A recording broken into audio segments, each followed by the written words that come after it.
Anyway, welcome everyone. We are going to be continuing our discussion of the Harry Potter series of films and books and how they relate to the Universal Orlando Resort theme park.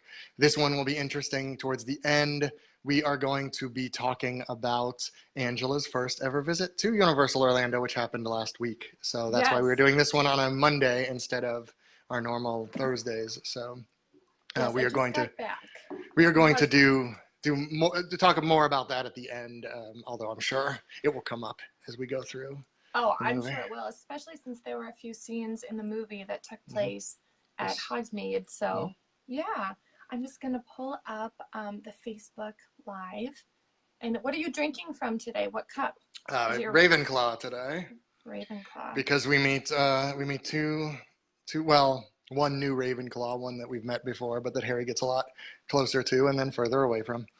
But my favorite Ravenclaw, which is Luna Lovegood, is introduced in this film. I forgot how much I love her in the movie. I mean, I loved her in the books, but I forgot how good of a character she was in the movie as well. Let's see who's in the comments. Hello, Dee. Hello, Jeff.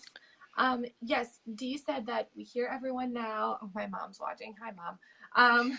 She hears us too. Okay, yes. So we are going over the 5th Harry Potter movie. So let us know if you watched that with us. I think I watched it 2 or 3 days ago. Yes. I watched it this morning at like 3 o'clock this morning. So it wasn't yeah, I know. My favorite way to watch it. Brian messaged me, and it was like 4 in the morning when I looked at the timestamp that he messaged me, and I was not up that early. I don't know how you can get up and like exist the rest of the day with 2 kids. Just barely. I don't understand. Yeah, it wasn't my intention. I know I've said this a few times, but my kids have been watching the Harry Potter movies. We just finished the 6th one, Half-Blood Prince, 2 days ago. So I've fairly recently watched Order of the Phoenix anyway. So my intention was this morning to get up at, what is a normal time for me, which is like 5 or 6 or so, and watch like kind of the highlights version of the movie again and just kind of skip through some parts. And I ended up my stupid brain woke up at like 3 o'clock this morning and didn't want to go back to sleep. So I'm like, fine, I guess I'll watch the whole movie again. So yeah, my stupid brain wakes up at like 6:30 and it's like, oh, it's so early. No, not 3 a.m. My goodness, that's very, very Lauren, early. Lauren also watching from Pennsylvania. That's where I am too. Just got her magic bands today, so that's awesome. That's always a fun day. Means you got about a month or so to go, I guess. Yeah, they said. Oh my gosh. I think they mail those right about a month before, so you probably got 3 or 4 weeks, give or take. That's getting very exciting. Yeah. Yes, and I do plan on doing the Disney Facebook Lives after we finish up this series. I keep meaning to do them in between, but life just gets so busy, especially during the summer. It seems like there's always stuff going on. Yes, especially after we finish this series, we will be more regular about our Disney. I might try to do a YouTube Live later this week, but I think I've said that the last 3 or 4 weeks and haven't done them, so I guess we'll see what happens. Well, let us know if you would go over there. We will definitely promote the YouTube Live here on Facebook, give you the link, and let us know if you would venture over there, because I think eventually, we will try to do more once we wrap up this series. But yes, thank you for all of you that are joining us. I see more of you are coming on to our live stream. So I definitely want to get to your experiences in the park. So let's get to the recap, I suppose, of. Are you saying that I'm talking too much, Brian? No. I'm saying that I always think these are not going to be that long, and then I look down, and we've been recording for an hour and 15 minutes. And I'm like, oh no, we're halfway through. Because we both talk too much. Yeah. All right, although this one, a spoiler for something I plan on doing at the end of the series, where we talk about our favorites and I guess least favorites. But this Order of the Phoenix is my least favorite of the books. You do not like so this one. No, I don't love this one, and I don't love the movie for different reasons, actually, which I'll talk about. I think this could have been a really, really good movie, and I think it isn't. I think it's fine, it's good, but. All right, so Order of the Phoenix. We start as we always do, almost always do, I suppose, which is on Privet Drive in Little Whinging with Harry Potter, where during another summer with his Aunt Petunia and Uncle Vernon, Harry and Dudley, his cousin, are attacked by Dementors, not usual for a Muggle neighborhood. After using magic to save Dudley and himself, Harry is expelled from Hogwarts, although not really, because he has a hearing and that decision is later reversed with Dumbledore's help. Harry is whisked off by a group of wizards, including Mad-Eye Moody, Remus Lupin, and some new faces, Nymphadora, don't call me Nymphadora, Tonks, and Kingsley Shacklebolt, to number 12 Grimmauld Place. Both Tonks and Kingsley are Aurors, just like Mad-Eye Moody used to be. Number 12 Grimmauld Place is the childhood home of his godfather, Sirius Black. The building also serves as the headquarters of the Order of the Phoenix, which is a secret organization founded by one Albus Dumbledore. Harry there finds out that the Ministry of Magic is oblivious to Lord Voldemort's return, although probably in denial is more like it. At the Order's headquarters, Sirius Black mentions that Voldemort is after an object he did not have during his previous attack. A weapon, perhaps. Back at Hogwarts, Harry learns that the Minister of Magic, Cornelius Fudge, has appointed their new Defense Against the Dark Arts teacher, which is Dolores Umbridge, who is the worst. Oh my gosh, she is the worst. She and Harry immediately clash, and she punishes Harry by making him write a message with a magic quill that scars his hand, basically. When Ron and Harry notice Harry's scars, they're outraged, but Harry refuses to go to Dumbledore, who has distanced himself from Harry since the summer. As Umbridge's control over the school increases, Ron and Hermione aid Harry in forming a secret group to train students in defensive spells, since Umbridge isn't really teaching them anything in defense against the dark arts. And they call themselves Dumbledore's Army. Umbridge recruits the Slytherin students to expose the group. Meanwhile, Harry and Cho Chang, who's another student, she was Cedric Diggory's girlfriend in the fourth movie, they begin to develop romantic feelings for each other. They sure do. They don't last very long, though. No, Harry like 5 seconds. Yeah. Harry has a vision involving an attack upon Arthur Weasley, where he sees it from the viewpoint of Arthur's attacker, which is Nagini, Voldemort's snake.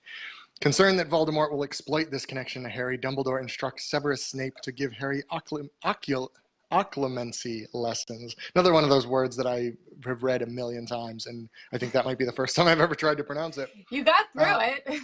Yeah, he gives Harry occlumency lessons to defend his mind from Voldemort's influence. It goes poorly. Meanwhile, Bellatrix Lestrange, Sirius's deranged Death Eater cousin, escapes from Azkaban along with 9 other Death Eaters. At Hogwarts, Umbridge and her inquisitorial squad expose Dumbledore's army. Dumbledore escapes as Fudge orders his arrest, and Umbridge becomes the new headmistress. Harry's relationship with Cho falls apart as he believes she betrayed Dumbledore's army to Umbridge. Harry discovers through Snape's memories why Snape hated his father, James, who often ridiculed him. They did not like each other very much. Yeah, no, not really. Harry then I'm going to run away quick while you read your next part. Okay, bye. Harry then has another vision, and this one is of Sirius, his godfather, being tortured by Voldemort. Harry, Ron, and Hermione rush to Umbridge's fireplace to alert the Order of the Phoenix via the Floo network, which is the only fireplace that's connected and not being monitored. But Umbridge stops them before they can do so. As Umbridge tortures Harry, Hermione tricks her into entering the Forbidden Forest in search of Dumbledore's secret weapon.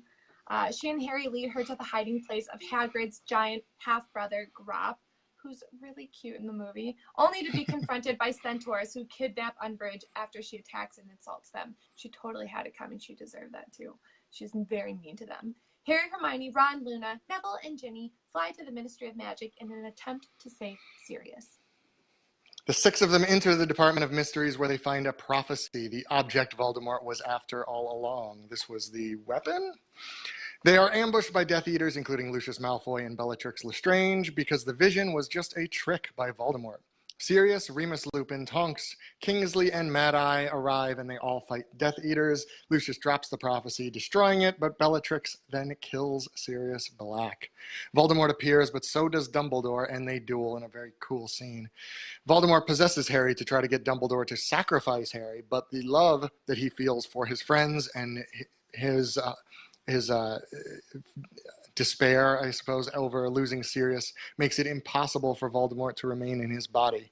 Ministry officials arrive before Voldemort disapparates, thus seeing him, so Fudge is forced to admit that Voldemort has returned. Umbridge is removed from Hogwarts, and Dumbledore returns as headmaster. Dumbledore then explains that he distanced himself from Harry throughout the year, hoping it would lessen the risk of Voldemort using that connection between him and Harry. It didn't. Harry asked Dumbledore about the whole neither can live while the other survives thing that he heard in the prophecy. Yeah. So I actually have like a whole pile of stuff here.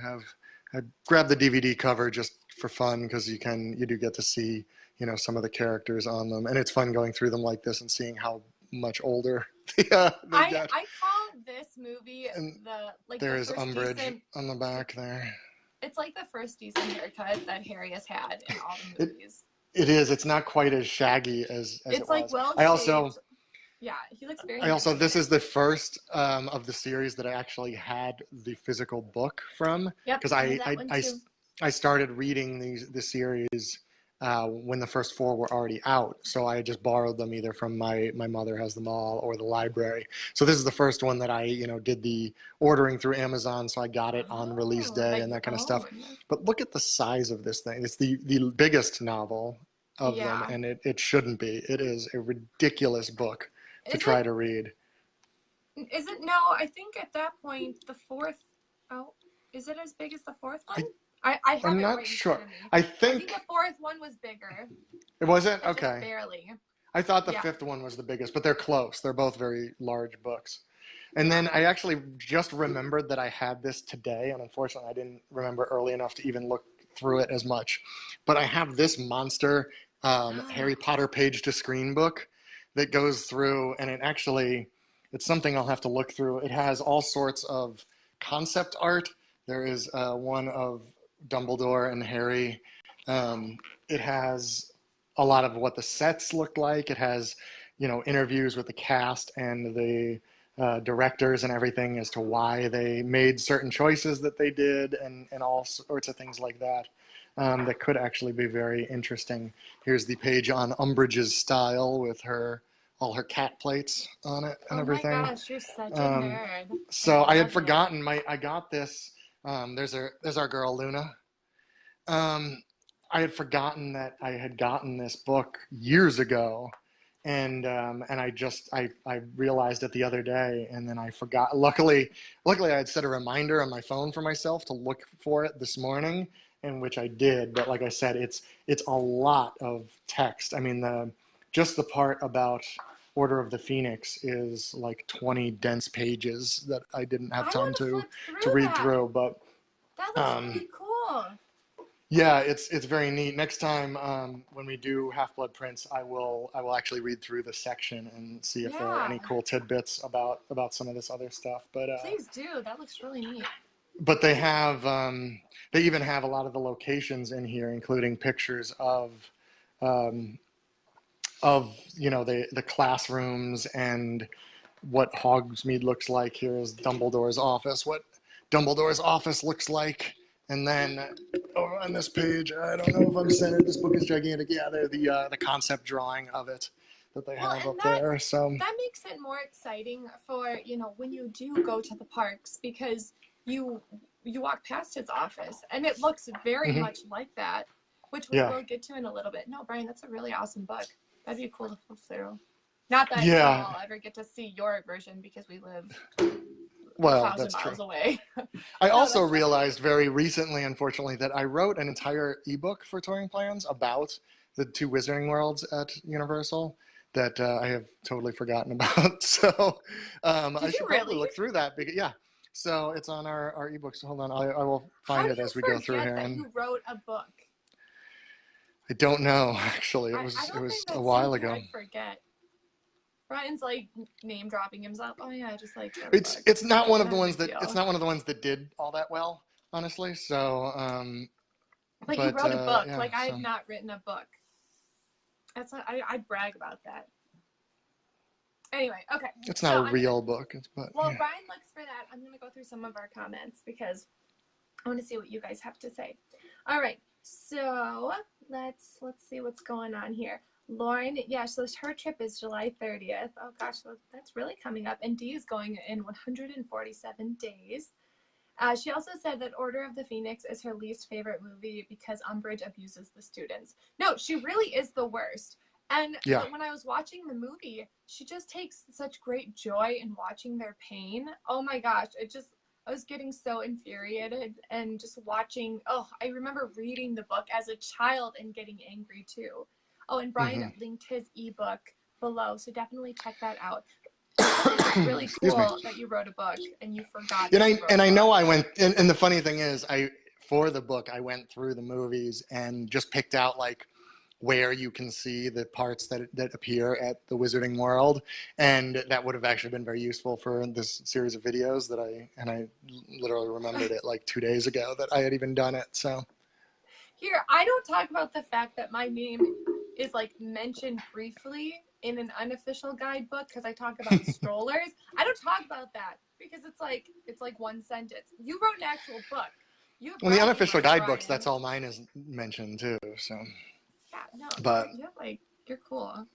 Umbridge. Speaking of Umbridge, though, like she might be the scariest of the quote unquote villains in Harry Potter. I think. Oh yeah. I mean, Voldemort obviously is the big bad, but he's not as realistic as Dolores Umbridge is. I mean, she is someone who is just placed highly in government that believes she's doing the right thing, and is just maniacal. It's very relatable villain, which is pretty scary.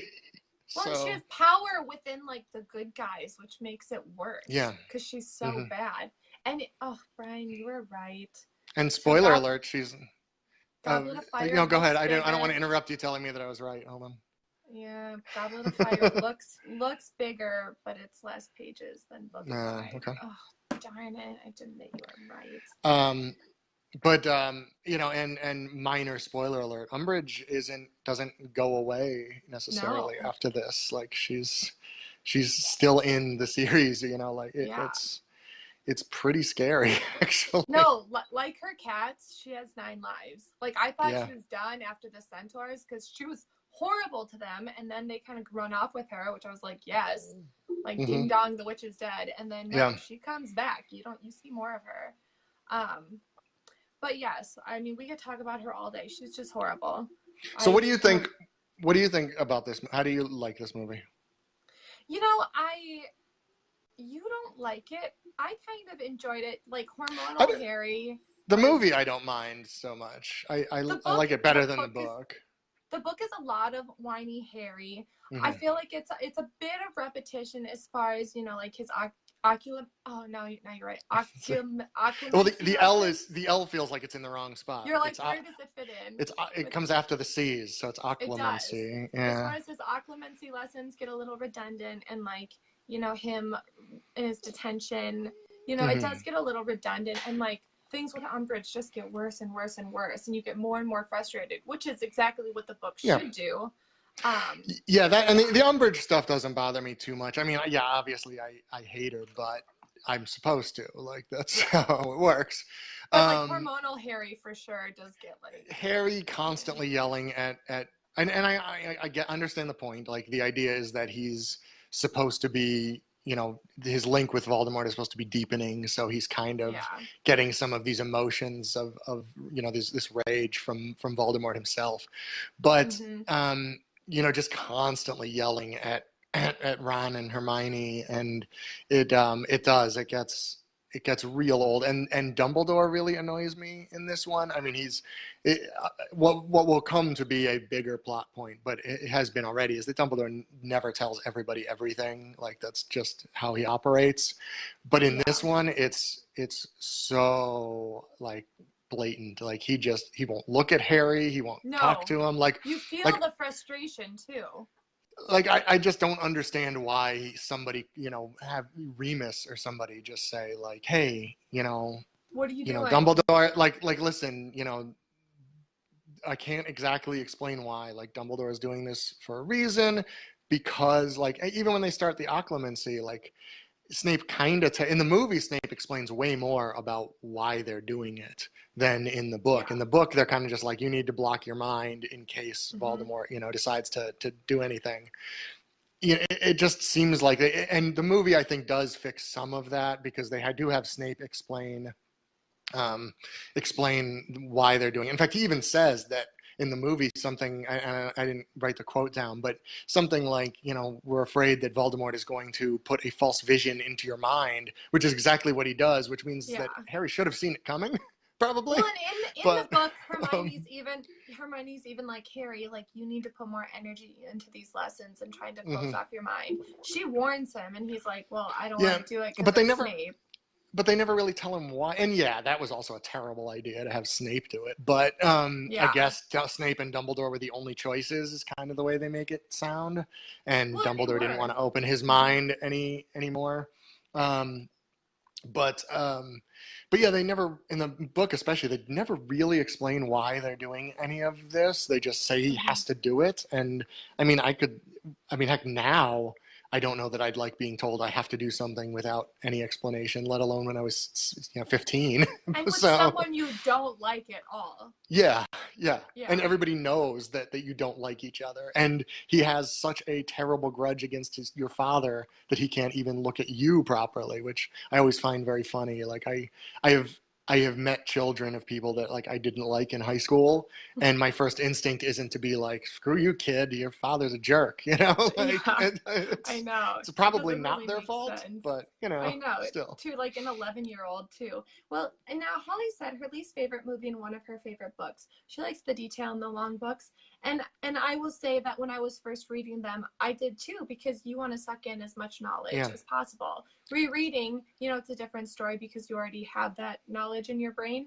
But I want to hear what more of you guys think, Yeah, I've had a few people say that this was their favorite book, which, surprises me a little bit because I don't like it. But yeah, I can understand. It's very different too. It's different from what we've seen. It's in new settings as far as, like Grimmauld Place and the Room of Requirement and all those things. Which I really did enjoy, the Room of Requirement, which again is not the last we see of it either. No. You'll see that a few more times. And when I say, I shouldn't keep saying that I don't like the book. That's not true. It's my least favorite Harry Potter book, which still puts it above a lot of other books. So I still read it all the time. So. Well, we will both agree that as far as movies go, the Fantastic Beasts? Fantastic Beasts, yeah. That was our least favorite. Yeah, at least on first watch. I don't know. I honestly, I will get to it in about 10 days, but I have a lot of problems with the Half-Blood Prince movie, and that is probably because that is my favorite book, and they make some changes that I really do not like for the movie. Normally, I'm not the guy that goes, oh, well, they changed that. Why did they change that? They shouldn't change anything. It's perfect. Like, I understand that they have to change some things for the movies. Sure, you're not that guy. But mostly, yeah. What annoys me is when they change things for no reason. Like, if they're cutting stuff or making it so they can purposes. Yeah, or making it so like it looks better on film, or giving people different lines. They do that a lot, where it will be. It'll be a line that Ron says in the book and Hermione says it in the movie. Like, stuff like that, I really don't care about. But I won't say it yet, but there's two particular things in Half-Blood Prince that they do in the movie that I don't understand. And one of them I understand why they did it. I still don't agree. The other one I do not understand at all, but we will talk about that next time. This one, actually, a change that I would have liked to see in Order of the Phoenix. I honestly wouldn't have, and I agree, Grop, they did a good job with Grop, the Hagrid's giant half-brother, but I kind of would have cut him out of the movie, I think. I don't know that they needed him there at all. Well, let's see. It seems like it cost them a lot of money.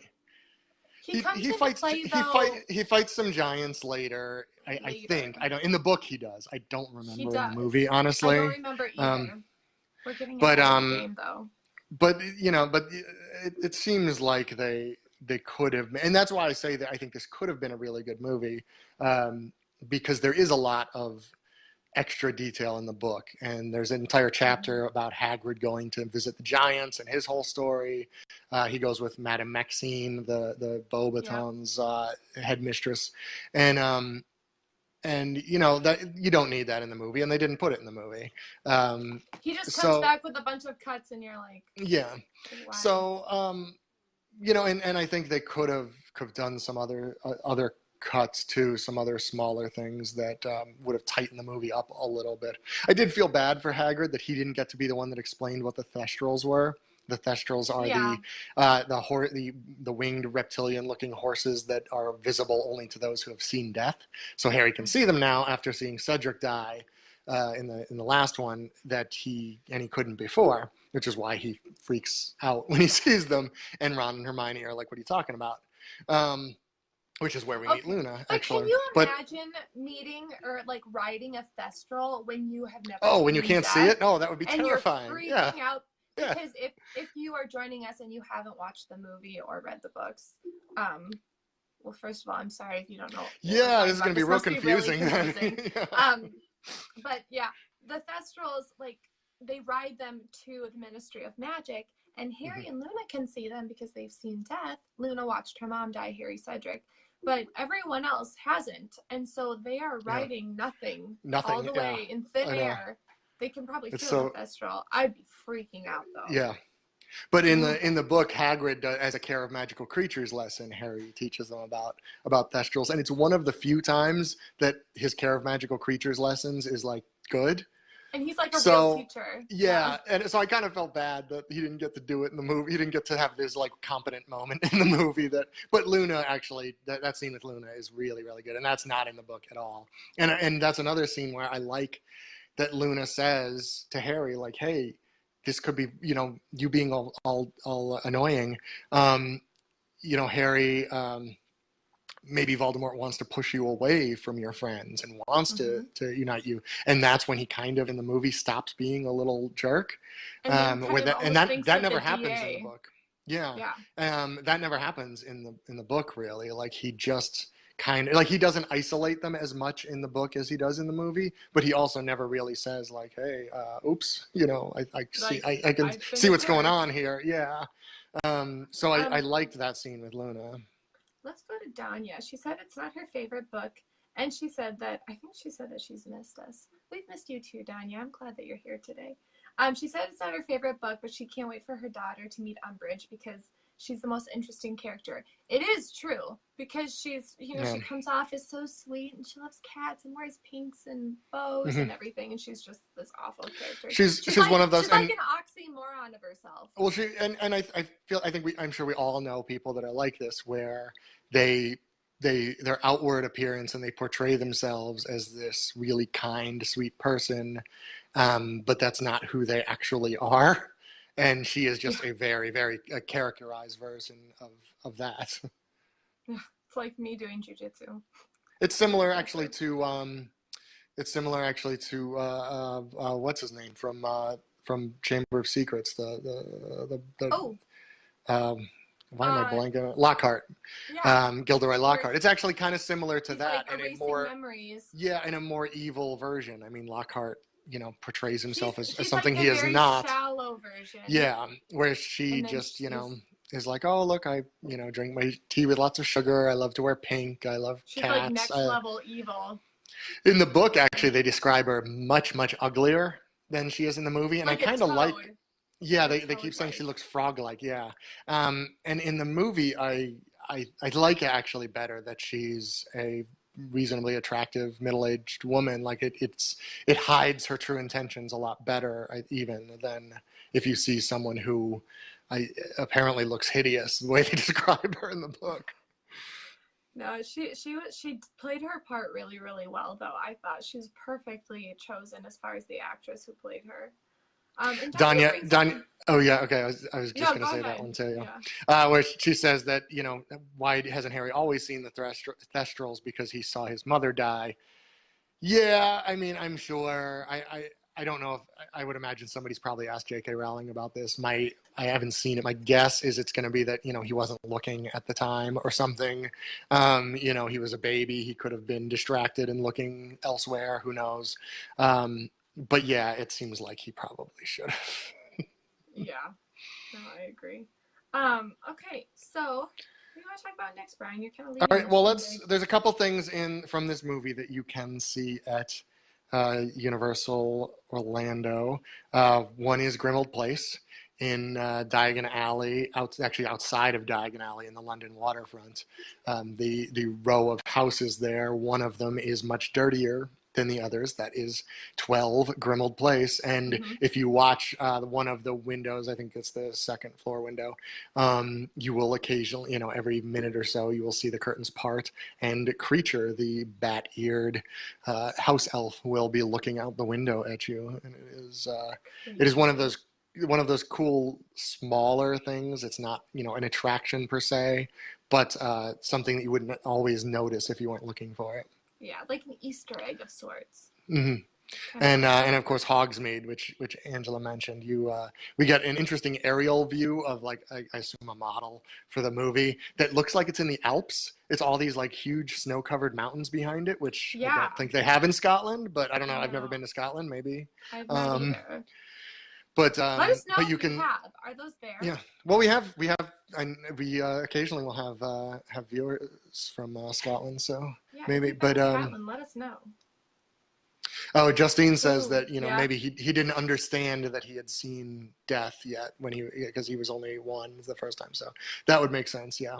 Well, and really, like, if we're going deep, I think like by age 3, kids start having memories. I mean, this is a magical world we're talking about, so there's that. But I think when he doesn't really remember his mother die, he kind of hears her scream when the Dementors get close, and So and the same with memories too.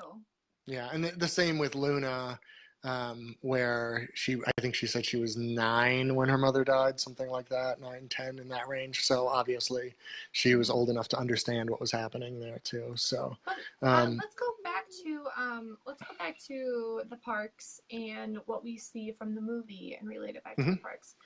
So they go to the Hog's Head to talk about Dumbledore's army to get recruits. This is the first time we see the Hog's Head in the movies, I believe. And since I'd never been to the parks, it was something that I'd never really looked at.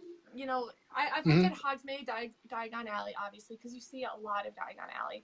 And I thought, oh, okay, that looks similar. But not really the Hog's Head. I did get to eat there. I actually did a beverage review there that I filmed that I will be putting up eventually. Nice. And I did look at my surroundings, and then I watched the movie when I got home, and I realized it is very, very similar down to the light fixtures. So I thought that was really neat. It's just, they really do it justice. They do it really well, and that attention to detail too is very precise.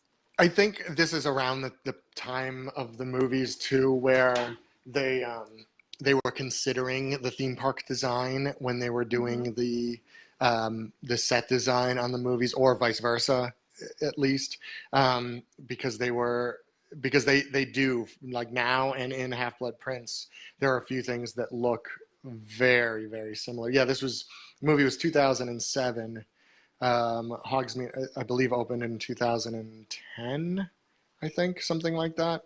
So they were probably, when this movie was being designed, they probably at least had in their mind like what they would have wanted to do, or they just did a great job after the fact, which is always possible. Yeah, the Hog's Head in Hogsmeade is very cool.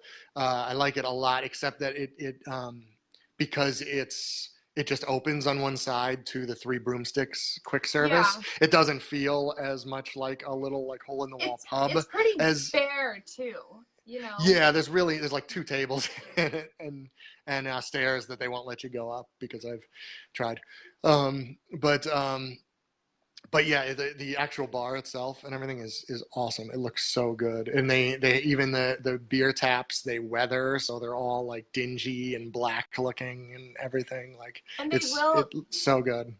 They will pour your butter beer from like a barrel, which is really neat. And that is what I ordered. I got the liquid butter beer. And if you don't know, they like pour the liquid in first and then they pour the foam on.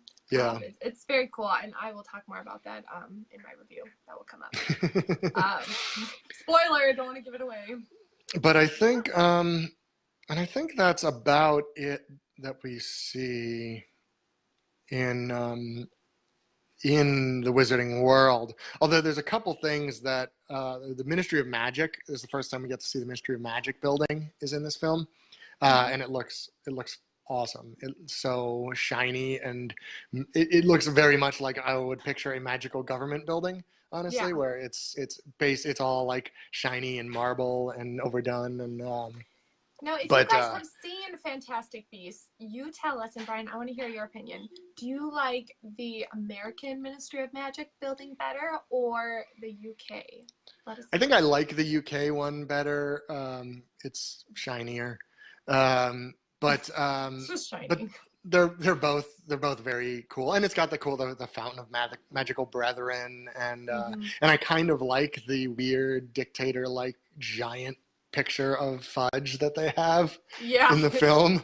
It's a very weird, ominous, like 1940s, 30s. But just the idea of the rows of fireplaces where people are using the flu network going in and out, and it's like your version of the tube. It's very cool.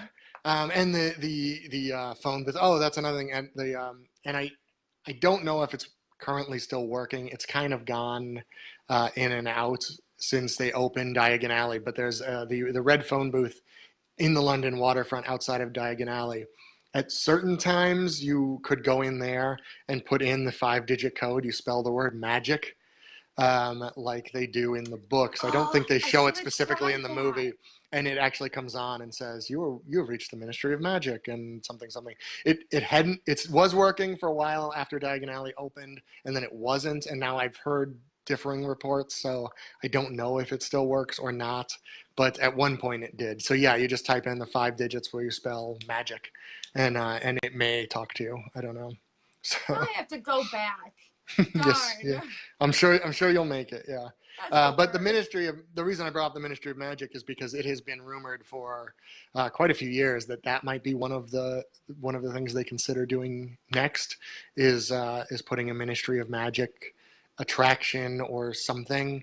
And I think especially based on this movie and the Hall of Prophecy that we see at the end and the fight with the Death Eaters and all that, like I could see there being an Escape from Gringotts type attraction based on the Ministry of Magic. And because the Ministry of Magic is located in London, you could put it, say, where like Fear Factor Live is right now, which borders Diagon Alley, and it would fit in thematically pretty well. I was just thinking that, like when you walk past the kind of London part, you're saying.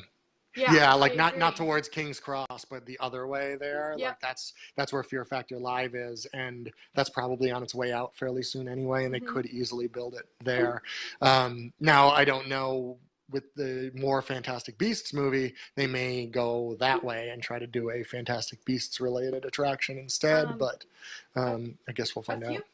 A few people said that they'd like to see a Ministry of Magic, so it's good that you said that there was a rumor there. And then Danya said that back in May the door was locked for the telephone booth. Yeah, and that's what that more recently I think that's what I heard. I don't think.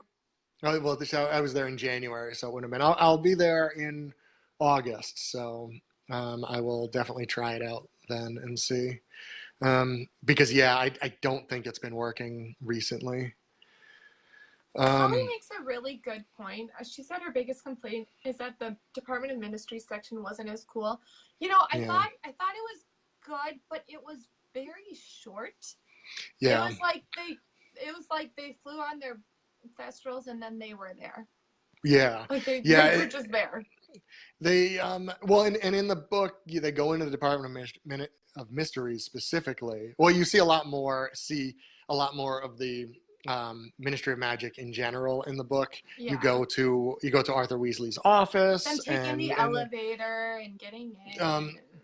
You meet Eric, the security wizard, but they the Department of Mystery specifically, they go in and there's a circular room with doors that spins every time you close all the doors. And there's the room where they're studying love, and the one where they're studying death is the one where they end up, the one with the archway. Then there's the Hall of Prophecy. Then there's a room that's like all starlight, kind of. I forget what they're studying, and all. And there's one with brains in a tank that actually get like suctioned to Ron at one point. Like, there's a lot of weird different rooms. And those are the type of cuts that I at least understand. I could see why they didn't want to make it more, because even in the book, it's real hard to follow what is even going on, because there's but they made it so the room. Yeah, that's right. The room with the time turners, Holly says that's right, because they smash all the time turners in this one. Yep.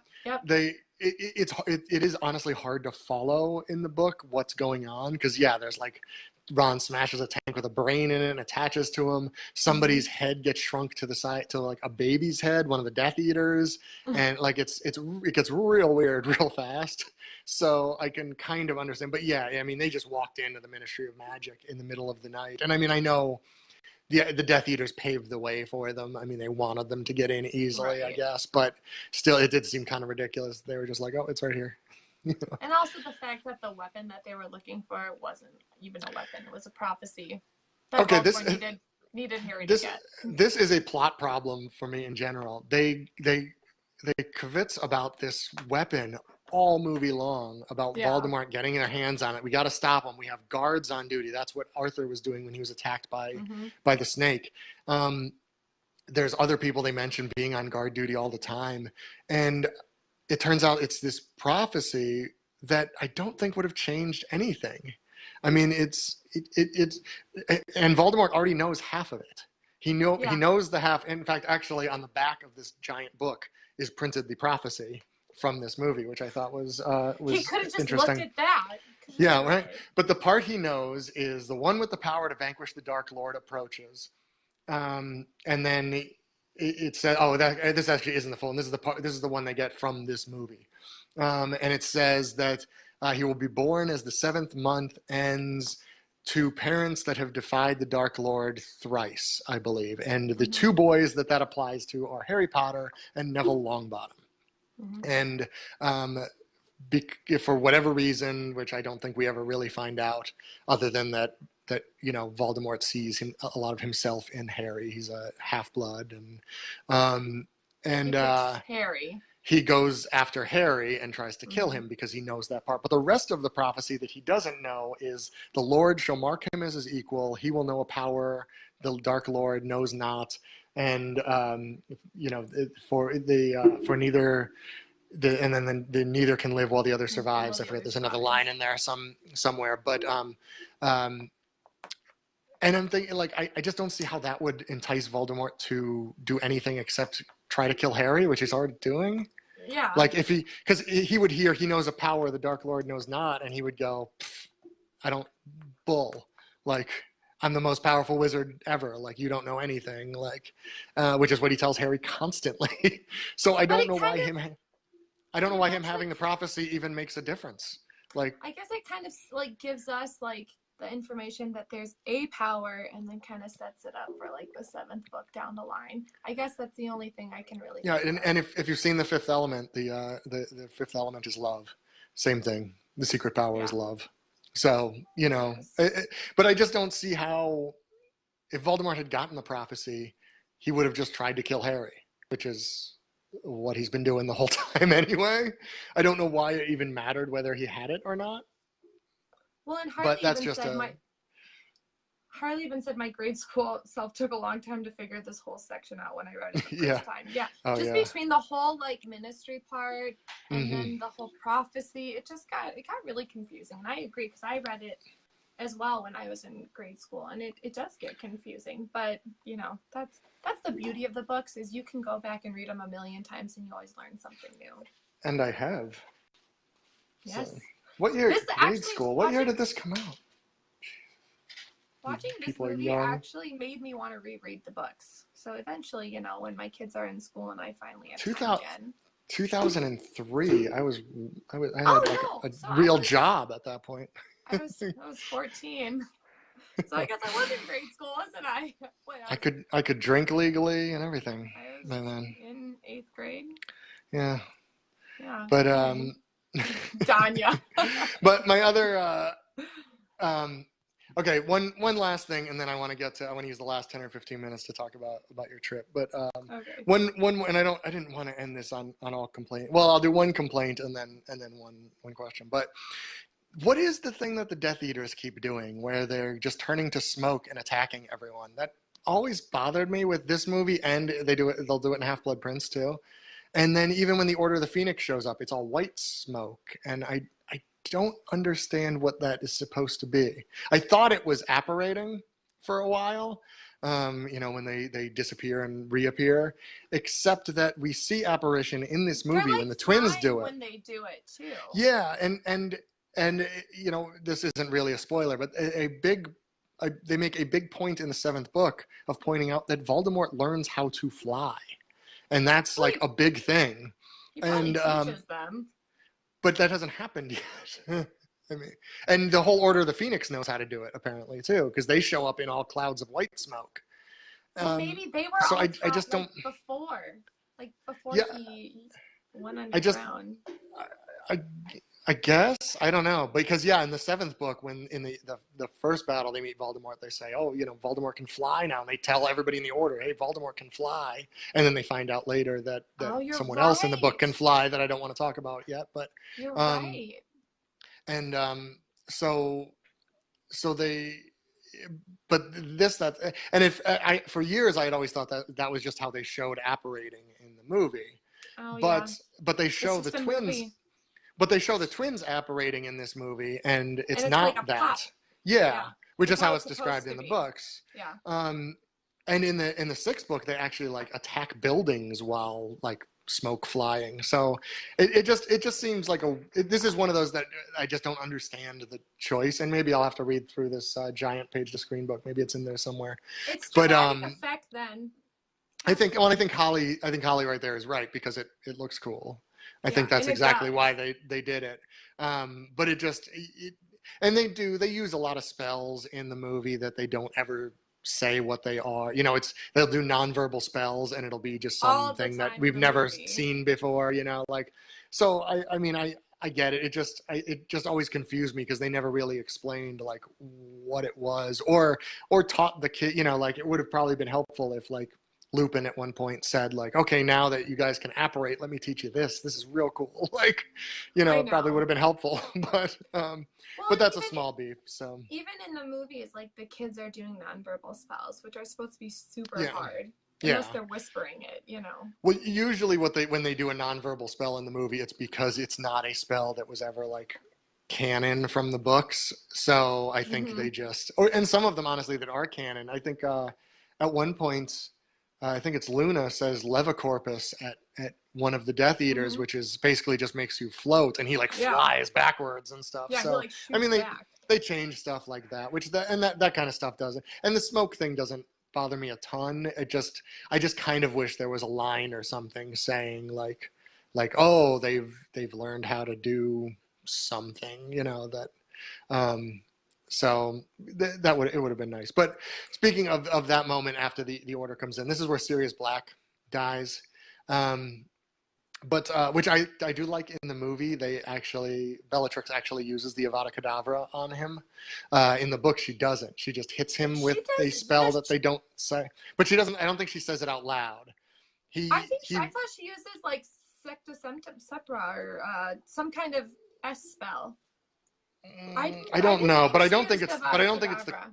No, not in the book. She didn't. No, in the movie, she definitely says Avada Kedavra. I specifically wrote that down because I was watching for it. Really, I did not hear that. I heard like an S spell. But yeah, this whole time I thought she like knocked him into the veil, because that's what I always recalled from the books. In the book, that's what happens. Yeah. I didn't realize she used a spell on him that made him fall into the veil.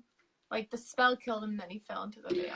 It is. Let me see. It really bothered me how Harry was sad and destroyed, and Lupin was like, "Oh, Harry, like holding him back." But it really bothered me how at the end of the movie he's all positive. like at the very end, right before the credits. Oh, yeah. Like he wasn't all Well, distraught. I think that's just because they always want to end the movies on like something kind of positive. They do that a lot. Where, like we talked about that with Goblet of Fire too. Like Cedric had died. Dumbledore gives a speech about how Voldemort's back, and then they're just like, "Okay, school's over, yay!" Like I know, but everything's terrible at this point. Yeah, Harry's been through a lot, but yeah, I understand. But I guess yeah, if I were to complain about something, that's what I'd complain about. Here's how it's described in the book. Only one couple were still battling, apparently unaware of the new arrival. Harry saw Sirius duck Bellatrix's jet of red light. He was laughing at her. "Come on, you can do better than that," he yelled, his voice echoing around the cavernous room. The second jet of light hit him squarely on the chest. It seemed to take Sirius an age to fall. He sank backward through the ragged veil hanging from the arch. And that's how, which is why, like, in the book, I wasn't 100% sure that he had died, honestly. Oh, I wasn't either. I had to reread it. Yeah, I had to kind of go back and go, like, when Harry started yelling, "No, he can't be gone, he can't be gone," and I'm thinking, wait, he's gone where? Like, I had to back up a couple pages and be like, oh, okay. It didn't sink in. I see Danya said, she took his death very hard. That was actually my question for you, Angela. Like, did this one hit you hard? Or because I never really got super emotionally attached to Sirius in the books.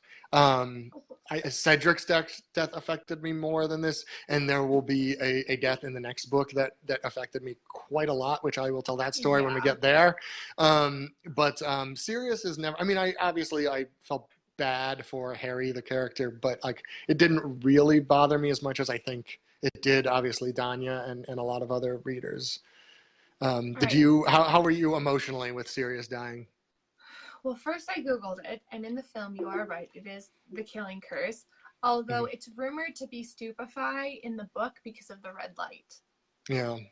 Okay. Yeah, and it could be. It says what it says is a jet of red light missed him, and then the second jet of light hit him. It doesn't say what color that second one is, so it could have been anything. But yeah, but it's assumed he dies because he falls through the veil that is the veil between the living and world and the dead, and you can't come back. Which he also falls through that in the movie, but he's been hit by the killing curse already, so it wouldn't matter. As far as my reaction, the first time I read it, whenever there's an action scene that I'm reading, whether it be Lord of the Rings or Harry Potter, I'm reading so fast because it's so exciting and I want to know what's happening. I do that too, yeah. So I'm reading it, and all of a sudden it stops because it's the end of the chapter, and I'm thinking, wait, what just happened? He fell through a veil. And I kind of acknowledged the veil as I was reading it, but you don't really think about it much. So then I stopped, like, what just happened? And I went back and read it, and then I went back and read it again, and then my brain kind of caught up, and then it was like this no moment, no, what just happened? And then I read, and I was upset because you realize, like, that was Harry's dad. That was his godfather. That's all he had, and you realize, like, there's no one left for him. There's no father figure. Like, he just has Lupin now. But that was before book 6, and so you didn't realize. Yeah, book 6 gets a little sad too. It gets a little worse for Harry. But at the time, I was very upset. I think I did cry. I was upset about it. Yeah, I don't think I did. Holly says that in the books a little bit, but the movie, if you went through the movies first, I do think that it does take away a little bit of the emotional impact because you really don't see Sirius a ton in the movie. I mean, the third movie you see him quite a bit, but you think he's the bad guy for most of it. And then in Goblet of Fire, you only see him a little bit, in the fire mostly, honestly. And then in this one, you see him a little bit. So in the movies, you don't spend even as much time with him. And Holly also thinks book 7 is the worst. The very first time I read book 7, I was super disappointed in it. But on rereads, I've actually come to like it quite a bit. I would probably put it in my top 3 now, actually, but we'll get there. We'll have lots of time to discuss book 7 because they split that into 2 movies. So no, book 7, like grieved. Like, I had to talk to my mom about it and tell her how much it upset me. I every chapter I'm just like, get out of the woods. Why are you still camping in the woods? Oh, it's like the and, longest part yeah. ever. But okay, you will get but that. on rereads, it doesn't seem as long. I think because I know where it's going already. At the time, I just wanted them to do something. But and like, the audiobook is like that too. Doesn't yeah, seem I as bet. long. Okay. So all right, so before we go super duper long here. You finally saw the Wizarding World of Harry Potter. I did. How'd it go? I did vlog. Did you cry? Experience. I vlogged my reaction, so you'll have to wait for that. So we'll see. Don't you hate when people do that? They're like, wait to find out. It's like all I have. You guys give me this, please. No, I did vlog my reaction, and I got lots and lots of footage for you. Like I said, Good. I did a beverage review. I did a snack review. Those will be just short little videos for you. What else did I do? Yeah, like I said, just lots and lots of footage. And depending on what you want to see, I'll do that. With the rides, I followed the Derek Bergen method. I was just kind of freaking out because I'm so familiar with Disney World, but Universal, nothing. Mm-hmm. So he emailed me a game plan, and I followed it right, like to a T, and it was very, very helpful. But what did I think? Gosh, it was overwhelming. There was so much to see, and it's so much like the movies. Gosh, how do I describe it? It's really, it's so much like the movies. What were you gonna say? It is. I know. I was gonna say the same thing. Like it's even Diagon Alley. I've been in Diagon Alley a couple of times, and I think next time I'm there, I'm going to start shooting videos that are more contained, just like going through one or two shops, or, okay, let's look at this. I'm just going to walk through this section of the street and see how many like references I can find, kind of thing, because I've missed so much stuff. Just like, when the first time you walk through, especially, there's just there's stuff everywhere, and you don't even know which way to look. It's incredibly overwhelming. I think, like I said, I've been inside Diagon Alley 4 times now, and I still, I can barely remember what it looks like other than that initial walk in, because my brain just overloads. No, I'm really glad you brought that up, because we were there from 9 a.m. until probably 1 or 2. We were there a very long time, and I really wish that I would have done more videos with me kind of just bringing you, like me on camera, bringing you around specific areas and specific shops, but it was just so overwhelming that you didn't know what to focus on. I have footage bringing you through everything, like Nocturne Alley, and bringing you on the Hogwarts Express, but there's no me talking you through it, because there's just so much. It's like sensory overload. So if I did go back again, I would probably do exactly that. And Brian is going back, so I'm sure he'll do that for you. But going through the first time, so much. How great is the Hogwarts Express, though? That's one of my favorite things that they do there, honestly.